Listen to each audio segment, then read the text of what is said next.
Welcome back, everyone.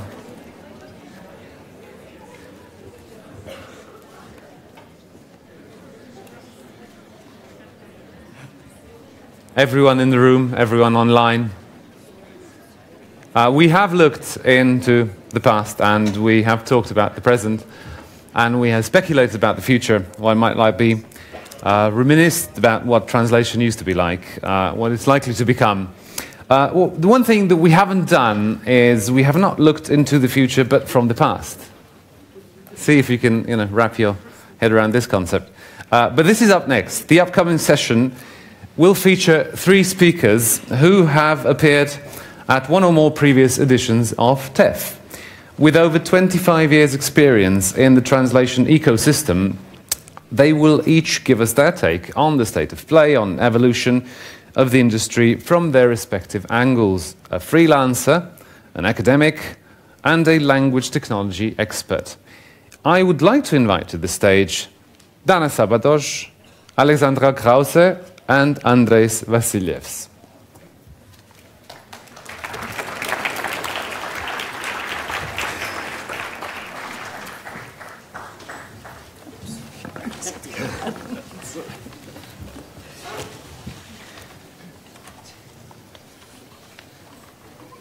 To start us off, I would like to invite Dana, an experienced freelance translator with an engineering degree, to begin. But before you do, let's have a look at what you said at TEF 2019. Well, I'd like to ask our translators on our panel what are the best things about the job. Dana. The best thing in our job is that you are never bored. You always have something new and you always learn something new. Even if you only translate that thing, but it's that you never get bored. And also the flexibility. If you're a freelance translator, you cannot beat any employed job. The flexibility pays off. Do you have anything to say on that, Dana? To my defense. Does it work? I hope so. Yeah. Try. Okay. Try to keep it as close to your mouth so that people online can hear us as well. Thank you. Okay, thank you. No, I have nothing to add. I still have the same opinion that flexibility and the possibility to adjust our schedule, more or less, according to our private lives, so we can create a work and personal life balance, is what is best and what attracts me the most to freelancing. Of course, there is also work. Sometimes you have to work at odd hours, like I did last night when I had an urgent project, of course paid at a surcharge, even if I had to attend the conference today. But I did that because the client is a loyal one, and I am loyal to my clients. Back to the future, forgive me, I forgot to bring the time machine so we can travel back. But when I started out as a freelance translator in 1996, I pondered buying typewriter and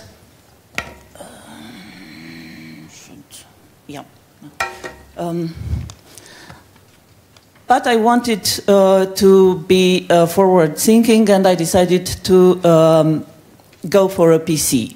That was quite revolutionary in Romania at that time. So I bought a PC and a printer. A printer because the documents that I got from my clients were all paper-based. My first major client brought me a crate of English documents for a chemical plant, and I had to translate them using my paper dictionaries, of course. But I adapted. I did that, and then I continued with the dial-up internet. You know how things were in the past. and I adapted again. Then CAD tools were available on the market, and as soon as I bought a CAD tool, I realized that my productivity and my turnover, which was very important, both increased dramatically.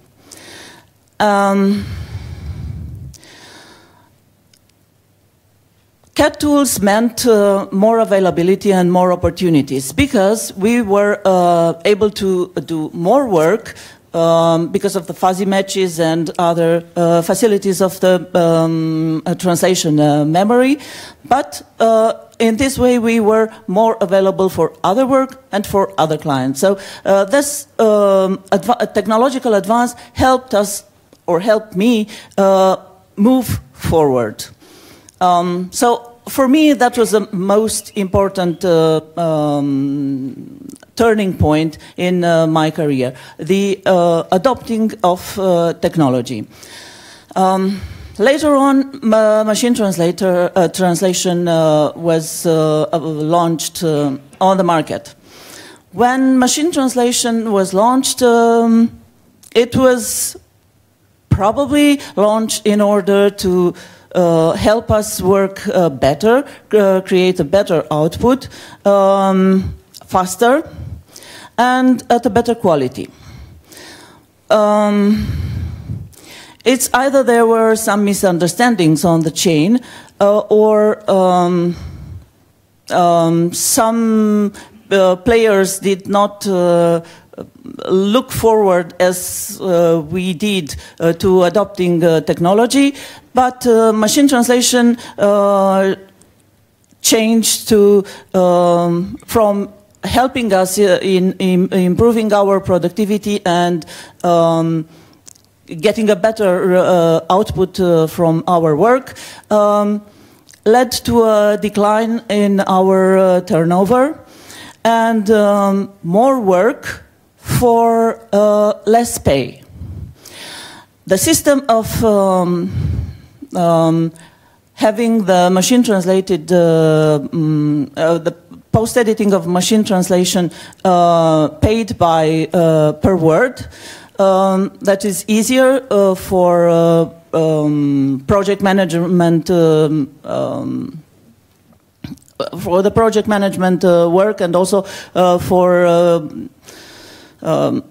generally speaking, for contracts. It does not reflect the level of work that the translator has to put into. So I consider that the per word rate for post-editing of machine translation is a flawed model because it does not represent the fair a fair payment for the work done. So post-editing, when used, is a service that should be paid per hour. Adopting technology was only one of the steps that helped me in my 20-something years of translating career. I realized that soft skills were also an important component of developing my career. That was a game changer. If I would, yeah, the soft skills were the next one. So, and I was lucky because in my career as an engineer, I took part in a lot of training courses, specialist courses in quality management courses. I worked for more than 2 decades as a head of quality management department in a chemical plant. And this is how I developed not only my knowledge, my specialist knowledge, but I also developed my knowledge about what a business is and how a business should run. I admit that I was extremely fortunate to have this luck to understand from the leadership courses and from the business courses how a translator should act as a business person. Because we do not have to forget that even if we run one-person businesses, they are still businesses. And if a company has a full organizational chart with human resources, accountability, production, sales, purchase, and so on, or maybe they should, the previous one. Yeah, thank you. So, such a company is one of us. We have all these departments in only one person.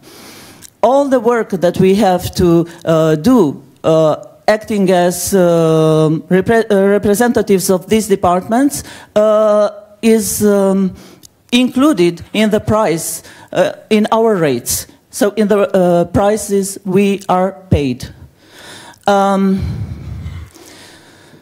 The fields I specialized in my translation career changed. They were dynamic because they adapted to the requirements of the market, to the requirements of, or to the evolution, and to the evolution of certain scientific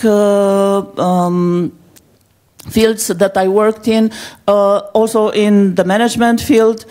And I also adapted to market demand. There are fields that I have worked for a very long time successfully, but I was completely replaced by machine translation post-editing.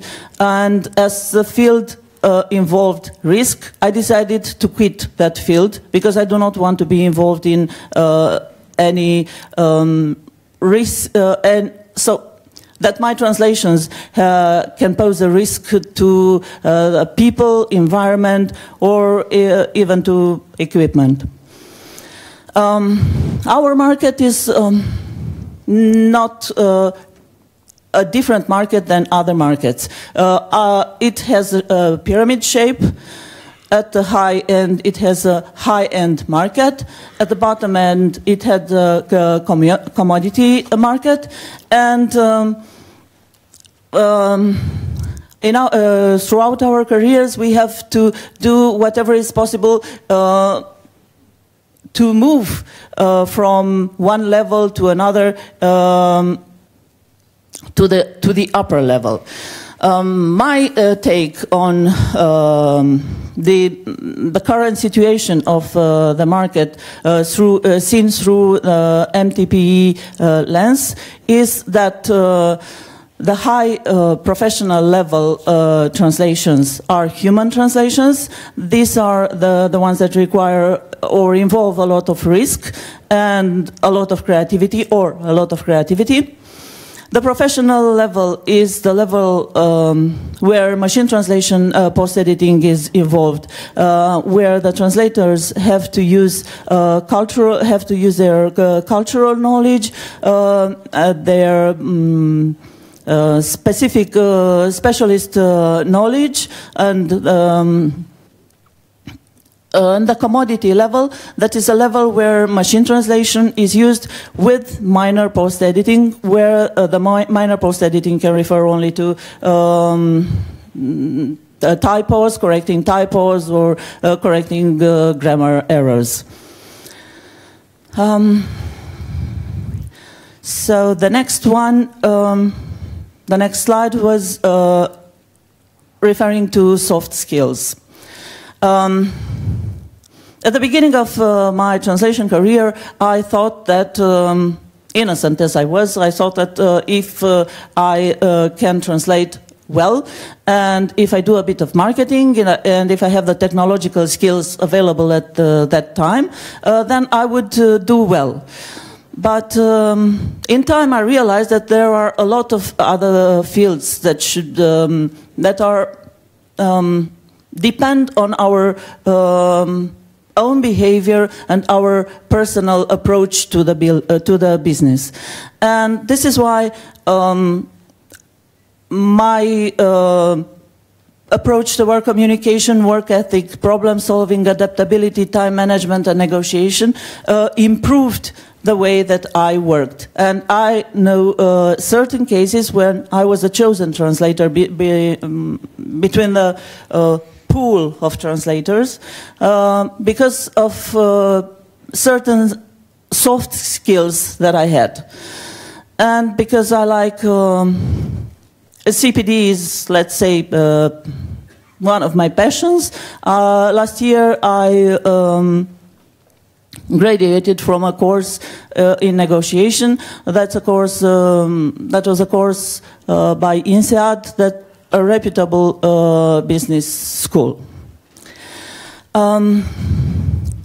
Soft skills probably are not that relevant in the click market economy, where you have to get a click in order to get a job. But for the clients who want to have human translator, even if the translator is only doing the post-editing, then soft skills are a must. I'm afraid I will have to rush you through the presentation. Yes, that's the last. I only have to. Yeah, I will. Next one. Yeah. Membership in professional bodies is also an important aspect of a freelance translator's life. Membership adds credibility, trust, allows taking more CPD, creates career opportunities and networking opportunities that can pay back by being recommended. And they also allow giving back to the community through the mentorship programs, volunteering programs, and the reach out programs. I'm a member of 3 professional bodies, and I volunteer for 2 of them. And the last slide, I promise. The last slide is adapting to change. I see freelance translators, not only me, as business owners who have to who have a word in the way that they do their business part of the work, not only in their translation. And I see my freelance career as a train in moving from one stop to another. And since I started, there were some changes, some rules and regulations changed.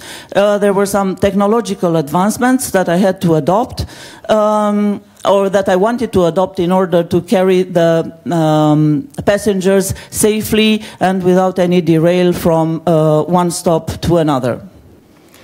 Thank you. Yep. Thank you, Dana. Next up is Alexandra Krause, teacher and researcher from the University of Vienna. You were a speaker at TEF 2017, and you were asked a question which remains relevant to this day. Let's hear what Alexandra had to say 6 years ago. Would you advise a young person saying, I'm considering translation as a career, would you advise them to go and study it? Yeah. Yes, I would. I knew you were going to say yes. Yes, I would for sure. And fun enough, since we have changed, in Vienna, obviously, since we have changed a bit our program, and since we have given the chance to specialists from other fields, that means BA degree holders from other fields, to continue with a master in translation, we have really a high number of students. We have really an increase, and we see that there is a sort of public really needing this profession. And coming back to the rebranding, I mean, it's like a bit as if we called a doctor, a medical doctor, a consultant in health questions or healthcare. So it's a bit similar. I mean, consulting is labeled and is considered being a high value on the market, but what does consulting really mean? It means giving your experience and improving processes and products. And that should, again, be something part of professionalization in any job. So what does consulting mean? It's just a labeling. While translation is something very specific, what you should really recognize as a brand. And for that reason, I really would stuck to translation or anything else, which does not exclude that we are doing consulting for specific aspects in the service provision of translation services as a plural. That's what I mean. I imagine you've completely changed your mind. Completely. You're really right. Can we have the mic on? Is it on now? Yeah. Ooh, yeah, now it is on, sorry. It is. It is. No, I didn't change my mind. Maybe I did some fine-tuning, which is obvious, but I still stick to what I've said. And my presentation tries a bit, and thank you to the organizer to give me the chance to do a sort of wrap-up from the academic point of view on one hand side, and on the other hand side, maybe to answer some questions that the public or the participants of TEF had regarding academia and our training programs. And I think that's one of the questions we all have. Why study translation in the era of AI? Because, yeah. And I have, may I have the first or the second slide? I have a long experience, a teaching experience, and we often notice that the first motivation for beginners, and I'm talking of BA beginners, are a bit, let's say, far from reality. You see, they say, I love languages. Okay, I love languages. What does that mean? And then the market need, or what we try to train them on, is to become language specialists, even for niche languages, and domain specialists, which is not what they expect when they think of loving languages. And then they say, I love literature translation. I love literature and art. Okay, perfect. And then we train them on technology experts, and we try to give them an insight on computer science, which is a bit far off from what they thought they would learn with us. And then they're talking about mere translation. I become a translator, and I think it's obvious to all of us that we are talking about a really multifaceted and multidimensional profession. And then even that sounds a bit strange, but I think many teachers have heard this argument, part-time job perspective. We have more women than men normally as students, and they say, okay, I can combine it with my private life, I will have children, no problem, I become a translator, which is partly true, as Dana said, being a freelancer, but sometimes you need to be really flexible. Non-conventional working times are our daily life, finally. So you have a bit to see what they think they will learn and what the competences will be and what reality is. And I think that this partly proves that the perception in society of translation is not realistic, because those beginners, they must have an idea of translation which has been convened by society. And on the other side, it has become more and more important to make clear what translation, or what it means to study translation. And I will still stick to the label translation, as we said even yesterday. And in a time when AI seems to take over many human tasks, and especially in the field of translation and interpreting, many softwares are provided that already achieve good results. So the public can't realize what translation is. So the market, and let's say the so-called outer world for us, acknowledge the fact that translation is a service at the interface between language and technology. But we have to ask, has academia also done the same and kept the pace?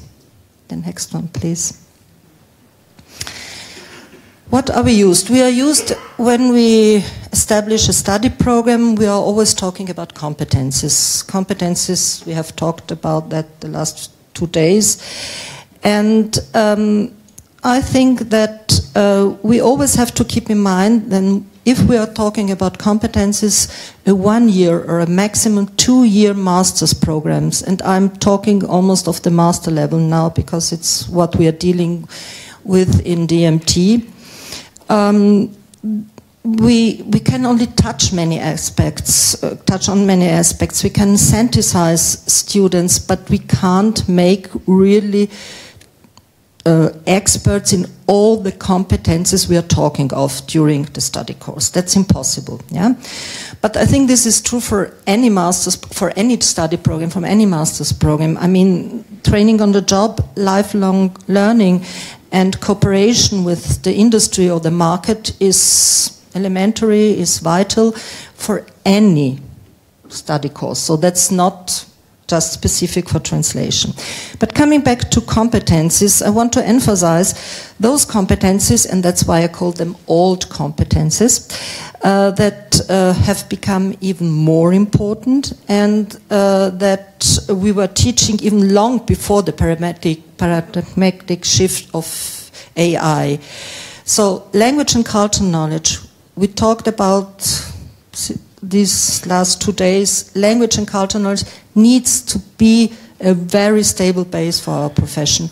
Domain knowledge, critical thinking of any program, ethical and social responsibility, that's really something we try to teach our students. Yeah? Flexibility, that's what we try to teach our students. And openness to new, and that was one of the buzzwords. I've heard it several times yesterday and the day before, and I think really academia sometimes has the image to be sticking to old-fashioned systems, to systems we are used to, and so. No, on the contrary. Research means going forward, and research means being open to new, and research is always the base of any teaching, and that's what the market also has to keep in mind, that it's not that we don't want to, on the contrary. Sometimes we are even far in advance, even if you don't realize it. Yeah? The next one, please. And that's what I call the new competencies needed. I'm talking about good insight of data science and statistics. And yesterday we were talking, do you really think that statistics is important for students in translation?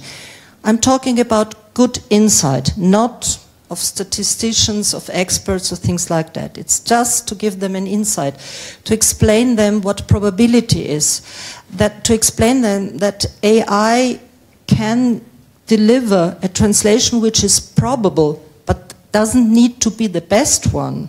Yeah? That's very important to understand to them. Now my presentation has disappeared, please. Yeah. Okay. Yeah. Perfect, you're good. So it is important to make clear what the science behind AI is, and that's important. Yeah? Then I say the ability to combine codes of ethics from different domains. What do I mean by that? We had code of ethics in translation. At the very first beginning, we were talking about fidelity to the text and to the author. Then we had, for example, we said, okay, there is an ethic responsibility. You don't want to translate, for example, for war situation or things like that. And then, step by step, we have really to understand that if we take AI in our study courses, and that's what we do, yeah, so we have also to talk about control of AI, data ownership, accessibility. We didn't talk about that, but there could also be a social gap due to AI accessibility, and that could be an issue we have to deal with. So our students and our future degree holders have to be aware of those different ethic aspects which weren't my presentation doesn't like me anymore. Which is sabotaging you a bit. Yeah. they have to be aware of those things.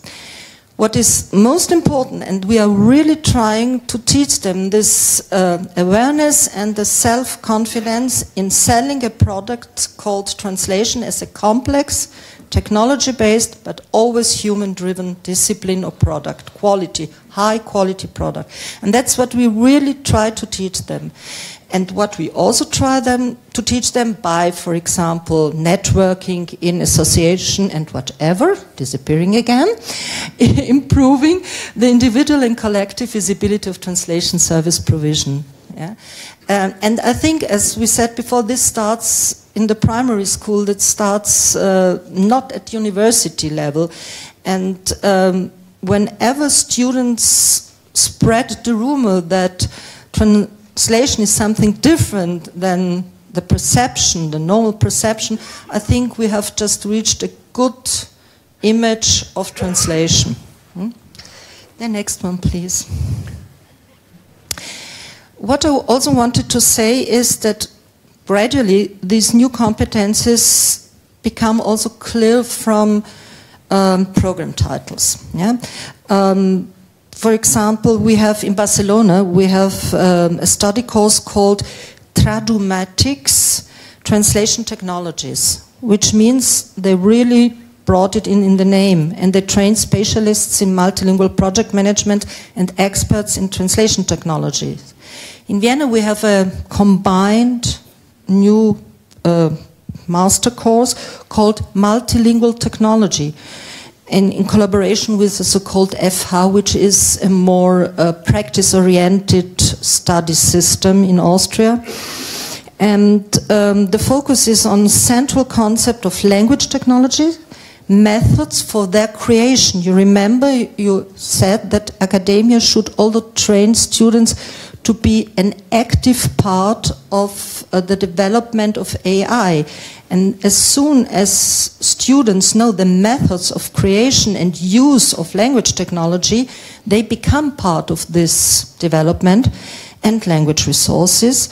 And these are a few examples. I think that academia is adapting step by step, even creating new programs. Yeah?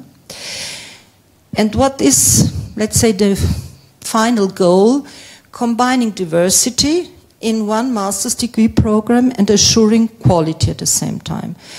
That means it has become clear that translation nowadays is an interdisciplinary and integrated science or research field. So if we try to combine the competences of these three areas, language and culture, AI and domain knowledge, and to feed all that into translation programs, I think we will do a good step forward to future. That was a bit the purpose of this panel. And we have, and if the programs adapt this way around, we will improve the flexibility and employability of our degree holders. But, however, this would require that the social value of translation is emphasized even more, and that translation is a service not just reduced to the transmission of words, like, to me, just as communication between individuals cannot be reduced to the listing and compilation of facts by a bot. Yeah, that's a bit the problem. I mean, we rely so much on AI. It can be a helping tool, but you can't reduce communication to what a bot is compiling. Yeah, that's crazy to me, but maybe I'm too old for that, I don't know. And in 2017, I talked about talents, and it's precisely the variety of aspects that go into a future-oriented master's program in translation that makes it an ideal degree for many young people, I think. And there will be no shortage of work, no fear about that. We are talking about a 20% increase until the end of the decade as assignments. Yeah? So don't worry, there will be assignments, there will be some work. And if academia continues to expand the job profiles and offers more comprehensive and flexible training in translation and in line with interdisciplinarity and cooperation, including also niche languages and other things, translation programs will have a future. And I even they're saying, a brilliant future, hopefully. Thank you, Alexandra.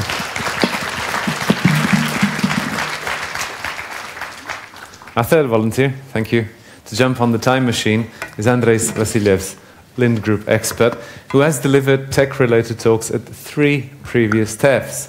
We do not have a video of you, but we do have a slide to show, and we're keen to hear what you say. Yeah, actually, it's a combination of 5 slides, and it's hard to believe that it was 2016 when I gave that presentation. And in 2016, machine translation was already widely used by so many users and translators. It was not a new thing. And many of you, I believe also, even in 2016, understood the benefits and applicability of MT and the limitations of MT.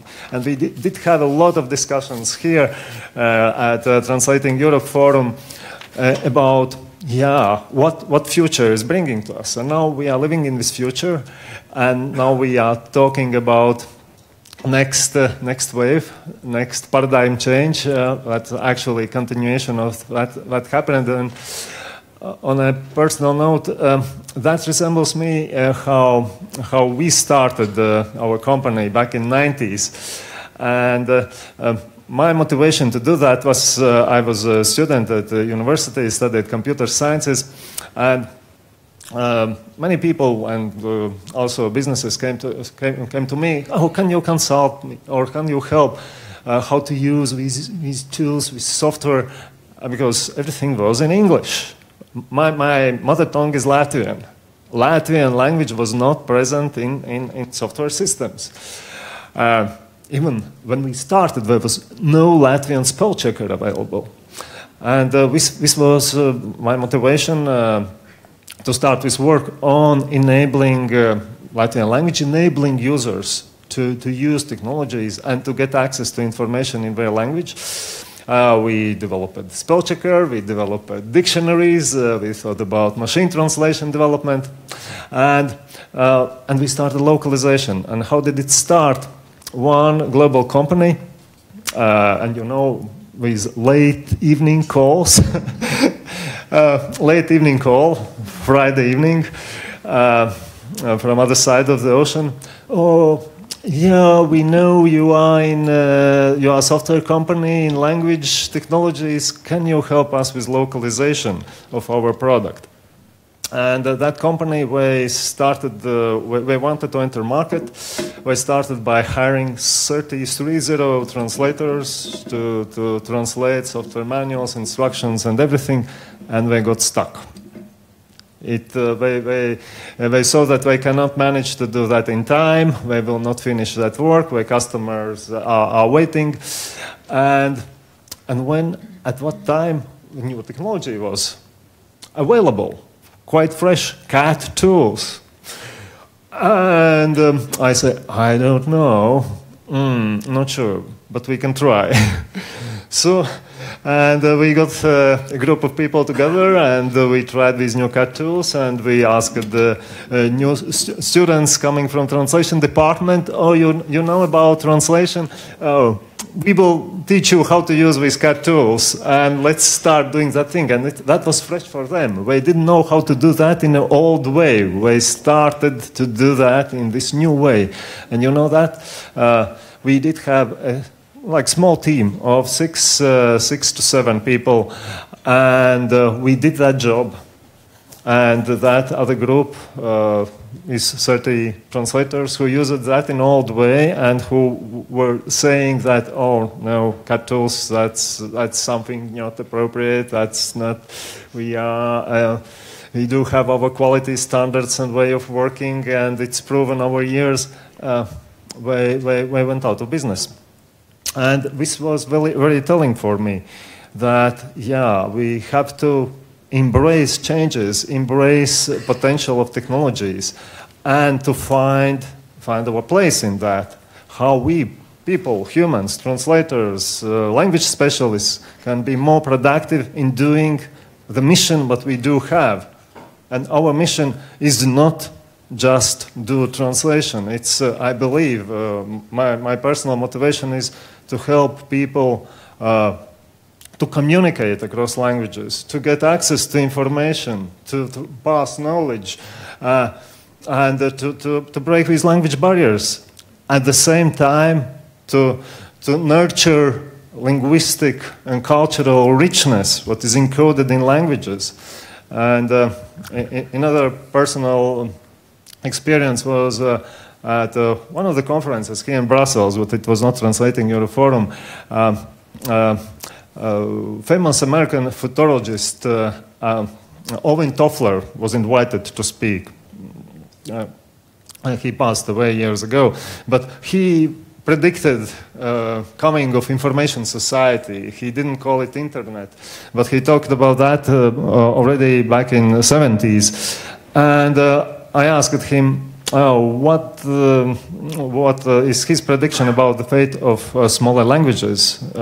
In Latvia, we always feel this competition, this pressure. It was German in the 19th century, Russian in 20th century, and now English. What will smaller languages will be able to survive? And his response was immediate. That will depend on how quick will be these languages to adapt, to use new tools, new technologies, to strengthen themselves, to be strong in the digital age. And this is what we are doing, and this is what so many linguists and translators are doing. We are using these technologies for that purpose. But I do have some slides as well. And this is what I'm doing. I'm using technologies. And this image, by example, is created by Midjourney, by AI image.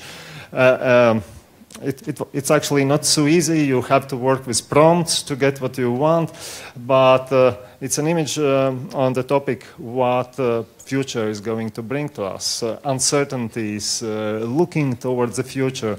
And we do have a lot of worries, uncertainties, lack of confidence about our role in the future, and that's understandable. Yeah, the world is changing, and we do have these technologies that affect us, but also the world around us is changing dramatically, and we do have so many crises and so many conflicts, terrible conflicts going around. So uncertainties about the future, and in professional life, will AI is going to replace us? Another image created by Midjourney AI, yeah, but sometimes images can express feelings. And why do we talk about this so much? Obviously it's because of the impact of large language models. And large language models is not something new. We have been here around for a long time, but that was obscure technology. But only very recently, 3 critical factors matched together. We already had algorithms what are needed for deep neural learning, what is used for large language models. But there was a need for a huge amount of data and fantastic capacity, computing capacity to process that data with those algorithms to achieve that critical mass. What ChatGPT did in last November, a bit less than a year ago, and when everybody was able to try and use and see what AI can do. And AI can understand what I'm asking, providing answers, keeping dialogue, having very showing comprehension, even mimicking some emotions, and I think that had a dramatic shock or impact to many people, because we did have separate technologies. Machine translation is here around for a long time, and we had these discussions about machine translation. But now with ChatGPT and large language models, this discussion is going on not just in translation field. It's going all around in all the fields. people are worried because or excited. Yeah. It depends on your position on this polarity of emotions, but almost nobody is like indifferent to this who has tried this, because it's suddenly we have a feeling that it's really mimicking our intelligence. We do tend to say, oh, it's not just one function what AI can do. It's many functions, many tasks what it can do. It's like human. And when maybe it's a superhuman, and when those superhumans aren't they going to replace us in the future? And I would say, that creates, from one side, a big drive business interest. Billions of dollars are invested in development of AI. ChatGPT is only one of the models. There are many models in development. This year it's expected there will be 29 or 30 new language models being developed by researchers and companies, and closed source, open source. It's a very dynamically developing field. And capabilities are also expanding. It's a large language model could be like expanded with a mechanism that process your prompts. It's not just LLM itself, it's a foundational model. It doesn't do these tasks. You have to create task-specific workflows or environment around that. But there are so many tasks what it can do. It's translation, of course, for us is one of those what we are discussing the most, but it's also grammar and spelling checker, text generation, summarization. You can, get, we heard about this new service at the European Commission of summarization service, very useful. If you have a long document and you want to quickly grab the essence of it, why not to use AI? And speech, working with spoken language. There are so many opportunities. That's some. And this drives expectations. And these expectations, in many cases, overinflated. And this is what, it's not just what I say, but if we look on the famous hype cycle of Gartner on artificial intelligence, then generative AI and foundational models, large language models, are on the very top of inflated expectations, because currently it's a new thing. We just have started to use that to see what it can do, and we think that it can solve everything. But after we speak of expectations, disillusionment is inevitable. We are starting to see limitations, the true opportunities and also risks and challenges related to these techniques, and there are a lot of them. You cannot fully rely to the output of these systems. They always generate something. They have always provide you an answer. These are rational algorithms of predictive type algorithms, and you cannot. You have to check and validate. This can create misinformation. It's a bias. It's based on information what humans have produced and created in those on Internet Archive is the main source of developing these systems. And you know how much misjudgment and biases in Internet blogs and posts and discussions what are used to train these models. And they inherit those. There are a lot of attempts what companies are doing to filter this out, but those are never perfect. And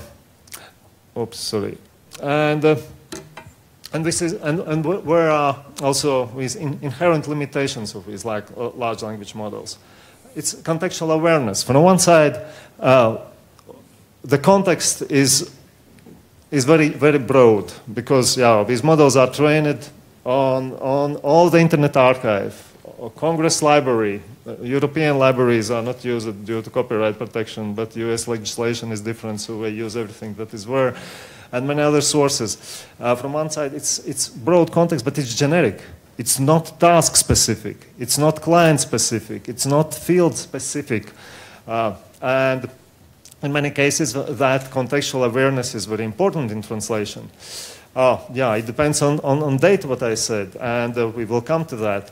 It doesn't have its creative potential, but humans have. Yeah, it's creative in its own sense, creative new combination of what existed before, but we do have another kind of creativity where we can invent new ideas, new original concepts, new expressions, what never have been said.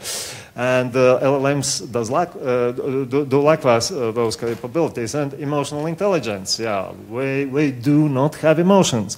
And sometimes we can be tricked. It's called anthropomorphism. We tend to believe, to relate to AI as a human being, but it's not. It's completely different. It doesn't have consciousness and reasoning and emotions, what we do have. Our intelligence is much, much richer than AI intelligence. But we can easily be tricked because it can mimic external expressions of intelligence, but it's just mimicking. And this could be like manipulative. Yeah, and just some examples of bias. Yeah, and so, by the way, machine translation is based on the same technologies than large language models. Yeah, it's transformer, deep neural network learning. And here you see translation from Hungarian to English. And Hungarian, we do not have gender-specific pronouns. And when in English, some selection had to be made by AI. So she is beautiful, but he is clever. He reads, he builds, but she sews, he teaches, but she cooks. She is raising a child, but he is a politician. Yeah? It's obvious. It's our bias. It's not bias per se by evil AI. It's bias of what is encoded in those textual materials, what AI is based on. Yeah, I will skip these. And, okay. And then, what is close to my heart is language diversity. If we look on the data these models are trained on, these companies do not disclose full information about data, but for that information that we do have, GPT-3, 92% of training data is English data. PAL model, it's model used by Google. It's an older version, we do not know about the newest one, but the tendency is clear. 75% is English information. Bloom is open source model, European, proud, and so on. Still, you see English 1/3, Chinese is prominent. When it's yellowish, it's code, it's software code, it's not human language, it's computer language, and then all the other languages. My mother tongue, my native language, Latvian, it's minuscule. And it's not just about language skills. By the way, these models are good because it's to transfer knowledge between languages, and they are helping to accumulate or in translating between languages, combinations what were not very good in previous technologies. But language encapsulates our social and cultural values, and those are not represented in these models, these cultural social values that are of smaller language communities. So we are biased in this sense as well.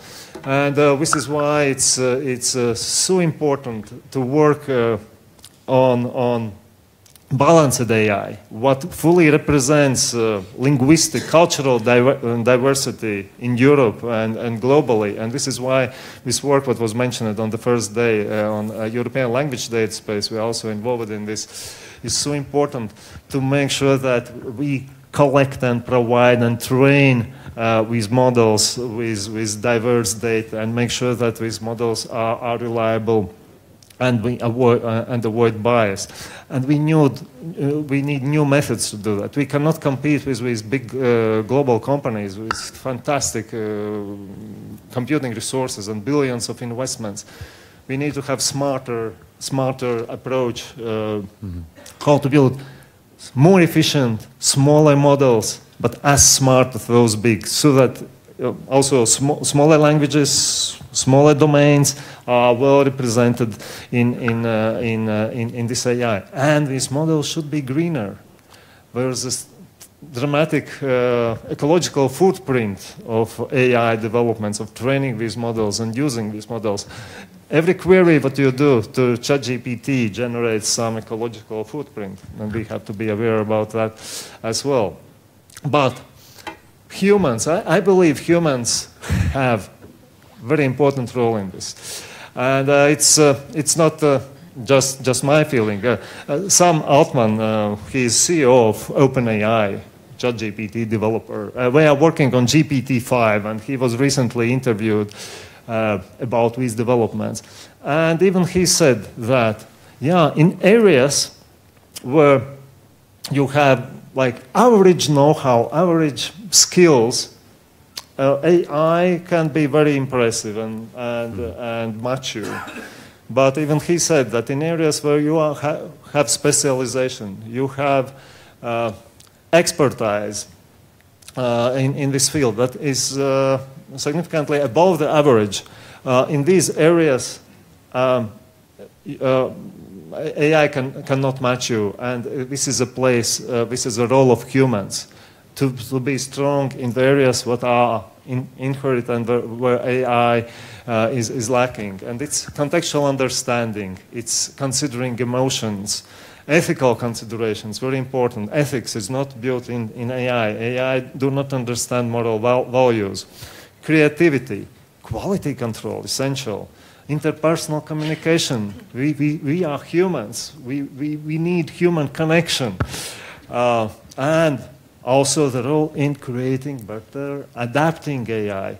And these new techniques, so-called AI assistants, yeah, why not? These future technologies will enable you to create your personal AI assistant, what will help you in your job and to be productive in the field where you are and relieve you from mundane or mediocre tasks. And many other professional language services, new services are open.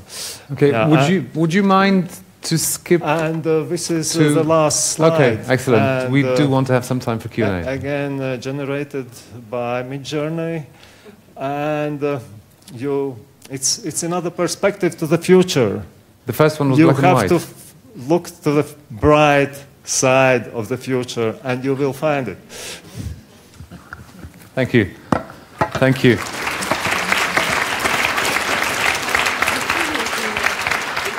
We'll open the floor to questions soon. We went from humans to AI and then back to humans. There's a million questions I want to ask. I might ask one. It's loosely related to this debate, but generally related to everything that has been said during these 3 days. You know, translators, students of translation, when they find themselves with a degree in one hand and the laptop in the other, and there's academia behind, and there are LSPs over there, and it just struck me, a similar thing that Hannah, the panelist in our first panel, said. They are unlikely to get a salaried job, which is quite unique to the translation profession, isn't it? They will most likely have to end up as business owners. I mean, this was one of your points. Are they prepared for that? What does future look like for them? Because if you got a degree in economics, you'll probably be able to find a job that will not require you to become a business owner like this overnight. Whereas a translation degree will force you to become just that, I think the question is for me, isn't it? I don't know, it's for everyone. Yeah, okay. But yeah, feel free. Yeah. I think there is high geographical difference. It depends on the country we are talking about. Because, for example, in Italy, even for other professions, they're used to do non-paid internships for any other degrees too, or not any, but for many other degrees too. And we try, in Vienna, I can't speak for the other ones, we try hard to make them do internships, not only the mandatory internships, but other internships, so that sometimes they even step into paid jobs even before having the degree.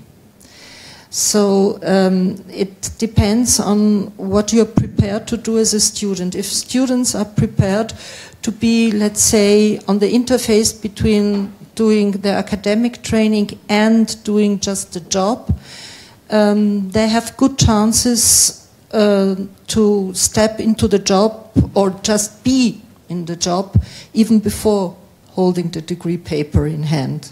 You see? That's an experience I really have. And if you're really good, if you're dedicated, if you love your job, and if you're flexible, that's what I said 30 years ago, and that's what I'm saying today, and that's my experience, really a realistic experience. Students find job, and not only in Austria, because we have international students, and we try a bit on a personal level to trace careers, to track careers, and so we see that they end up finding jobs. And without too much, no, it's not so hard as it seems to look to society. I must admit, I did ask this because this happened to me. In a positive. I couldn't get a job, so I just opened my own company and went for it. Really? Well, yes. At which time? Sorry to ask. It was back in the day. Oh, God. Yeah, no. Sorry, that's not nice. It was in 2005 in Slovenia. Okay, and in which country? Slovenia. Slovenia, Yeah, okay, yeah. yeah. That's what I said. It depends on the geographic condition. That makes a big difference, yeah? And on the language combination, too. Yeah? Yeah. If you want to step in with a niche language, you need to have something else in the background, and then step by step you come to the niche language. Yeah. I would like to add that associations, translators associations, have programs for students. They also have special membership fees for students, mentoring programs, and CPD for members usually is either free of charge or much cheaper. So I would encourage any student to become a member of a translators association to see how the translation world really is. Thank you. Before I believe that the graduating. students who have tuned in will be looking for information like that. I'd like to open the floor for questions. Anyone? Please go ahead. This goes mainly to the last talk, but all of the emphasis on English. One of the things I haven't heard anywhere in the talks here is anybody looking at what the Chinese are doing, what other Asian languages are doing? Because if we only emphasize largely American and a few European-based AI tools, then yes, we'll get those statistics that the overwhelming stuff comes from English-thinking English language. But if we start looking at the Asian situation, especially the Chinese situation, you may get dramatically different results